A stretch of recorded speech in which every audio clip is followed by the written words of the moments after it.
میٹھے میٹھے اسلامی بھائیوں، الحمدللہ وہ دربار جس پر حاضری کی ہر عاشق رسول کو تمنا ہوتی ہے، میری مراد پیران پیر پیر دستگیر سیدی غوث اعظم رضی اللہ تعالیٰ عنہ کا دربار ہے، اور اب ان کے روضے پر حاضری کا وقت ہے۔ آج بڑی 11ویں شریف ہے بغداد شریف میں، اور ہم انشاءاللہ وہاں روانگی کے لیے تیار ہیں۔ انشاءاللہ دربار غوث میں جا کر عرض کرنا ہے، جو دور سے عرض کرتے تھے کہ جھولی کو میری بھر دو ورنہ کہے گی دنیا، ایسے سخی کا منگتا پھرتا ہے مارا مارا۔ انشاءاللہ آج غوث پاک کے در پر جا کر جھولی بھر کے آنا ہے، انشاءاللہ ان سے عرض کرنا ہے، کیونکہ ان کے مرید ہے نا، کہ میری لاج رکھ لو یا غوث، میں مرید ہوں تمہارا۔ انشاءاللہ غوث پاک تیرے ہاتھ میں ہاتھ میں نے دیا ہے، تیرے ہاتھ ہے لاج یا غوث اعظم۔ غوث پاک میں ساری زندگی پڑھتا رہا، یا اللہ بروز قیامت غوث پاک کے غلاموں میں اٹھانا۔ یا غوث اعظم آج آپ کے عرس کی رات ہے، آپ کے مرید آپ کے فقیر دور سے آئے ہیں، آپ ہی کا فرمان ہے کہ نیک مرید میرے لیے اور میں گناہگاروں کے لیے ہوں۔ غوث پاک آپ کے گناہگار مرید آئے ہیں، ہماری جھولی بھر دیجیے، جھولی کو میری بھر دو ورنہ کہے گی دنیا، ایسے سخی کا منگتا پھرتا ہے مارا مارا۔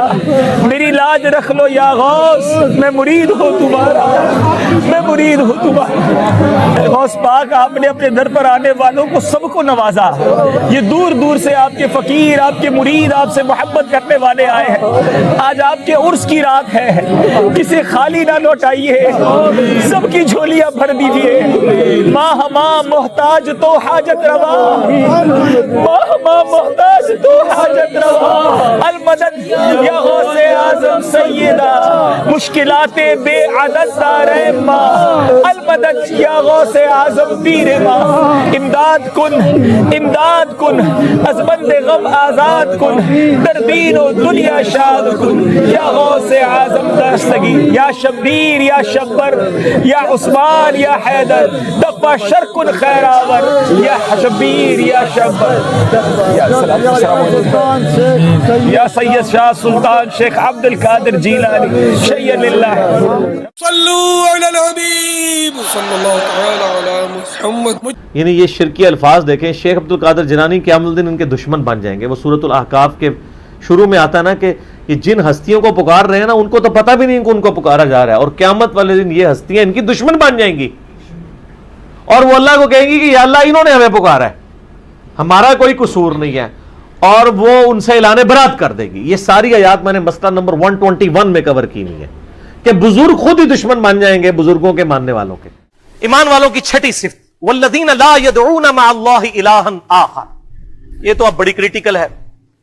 اللہ کے ساتھ کسی اور کو دعا کے لیے نہیں پکارتے وہ لوگ، یہ ان کی نشانی ہے۔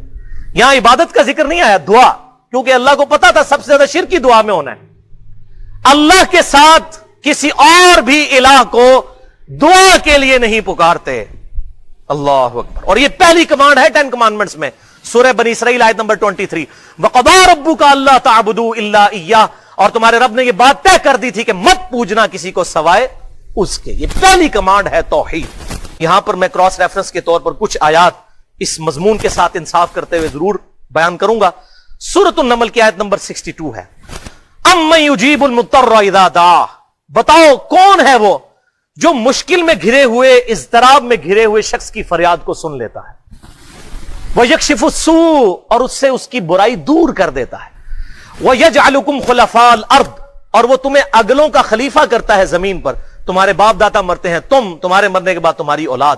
اِلَٰهٌ مَّعَ اللَّهِ، کیا اللہ کے ساتھ کوئی اور الہ بھی ہے جو مشکل اور پریشانی میں گھرے ہوئے شخص کی تکلیف کو دور کرتے؟ تو اس میں آیت میں اللہ تعالیٰ نے واضح کہا کہ جس کو مشکل اور پریشانی میں مدد کے لیے پکارا جائے وہ الہ ہے۔ تو بھائیو یہ جھگڑا ہی نہیں ہے کہ مولا علی کو اختیار ہے یا نہیں، مولا علی کو اختیار ہو تب بھی، شیخ عبد القادر جیلانی کو اختیار ہو تب بھی، غیب میں مدد کے لیے ان کو پکارنا یہ دعا ہے، اور دعا عبادت ہے، اور عبادت اللہ تعالیٰ کے ساتھ خاص ہے۔ ایاک نعبد و ایاک نستعین، اے اللہ ہم صرف تیری ہی عبادت کرتے ہیں اور غائب میں مدد کے لیے صرف تجھی کو پکارتے ہیں۔ یہ اپروپریٹ ٹرانسلیشن ہے، ظاہری اسباب میں تو آپ پکار سکتے ہیں، وَتَعَاوَنُوا عَلَى الْبِرِّ وَالتَّقْوَىٰ، نیکی اور پرہیزگاری کے کاموں میں ایک دوسرے کی مدد کرو۔ بارش کون برساتا ہے؟ اللہ ڈیوٹی کس کی ہے؟ فرشتوں کی. لیکن بارش ہم فرشتوں سے مانگیں گے؟ فرشتوں بارش برسا دو کہ گرمی کا موسم قریب آ رہا ہے، میرا سلام پہنچا دو کہ خادم تمہارا قریب آ رہا ہے. فرشتوں کو ہم پکار ہی نہیں سکتے. ہم اللہ کو پکاریں گے، چاہے درود ہوگا تو اللہم صلی علی محمد وعلی آل محمد، دعا ہوگی تو اللہ ہی کو پکاریں گے. یہی اللہ کے محبوب صلی اللہ علیہ وسلم کی تعلیمات ہیں. اسی لیے ہم ہر نماز کے اندر ہر رکعت میں عہد کرتے ہیں ایاک نعبد و ایاک نستعین. اور جامع ترمذی، ابو داؤد اور نسائی اور ابن ماجہ میں حدیث ہے اب دعا هو العبادہ، دعا ہی تو عبادت ہے. پھر آپ صلی اللہ علیہ وسلم نے اپنی بات کی سپورٹ میں سورۃ المؤمن کی آیت نمبر 60 تلاوت کی، ادعونی استجب لکم، اے میرے بندے مجھ سے مانگ میں تیری دعا کو قبول کروں گا. ان الذین یستکبرون عن عبادتی، بے شک جو لوگ میری عبادت سے تکبر کرتے ہیں، مجھ سے دعا نہیں کرتے، سیدخلون جہنم داخرین، ایسے لوگوں کو ذلیل و خوار کر کے دوزخ میں داخل کروں گا جو مجھ سے دعا نہیں کرتے.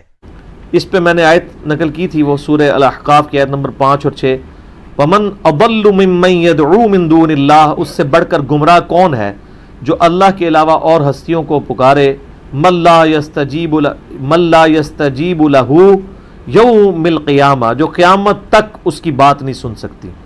وَهُمْ عَنْ دُعَائِهِمْ غَافِلُونَ، بلکہ وہ تو ان کے پکارنے سے خود ہی غافل ہیں. وَإِذَا حُشِرَ النَّاسُ، اور جب قیامت والے دن لوگوں کو جمع کیا جائے گا، كَانُوا لَهُمْ أَعْدَاءً وَكَانُوا بِعِبَادَتِهِمْ كَافِرِينَ، تو وہ خود ہستیاں ان کی دشمن بن جائیں گی اور وہ ان کی عبادت کا انکار کر دیں گی. یعنی اتنا ڈر جائیں گی اللہ سانو نہیں نے پکارا، پتہ نہیں کیوں پکارتے رہے نے. سر اللہ کے سامنے کون کھڑا ہو سکتا ہے؟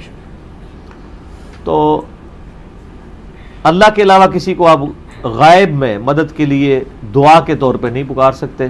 اللہ تعالیٰ ان کو معاف کرے، وہ توبہ کرے فوراً سے پہلے اور اللہ کی طرف رجوع لائیں. شیخ عبد القادر جیلانی نے کہیں یہ تعلیم نہیں فرمایا. ہم اسی لیے کہتے ہیں جس طرح اتنے خداؤں کی جگہ ایک خدا کو مان لیں تو زندگی سکون میں آ جائے گی، اسی طریقے سے سارے بزرگوں سے اعلان برات کر کے ایک بزرگ امام اعظم سیدنا و مولانا محمد الرسول اللہ صلی اللہ علیہ وآلہ وسلم کو اپنا راہبر مان لیں تو ساری مصیبتوں سے جان چھوٹ جائے گی. ٹھیک ہو گیا؟ ٹھیک ہے، جزاکم اللہ خیر.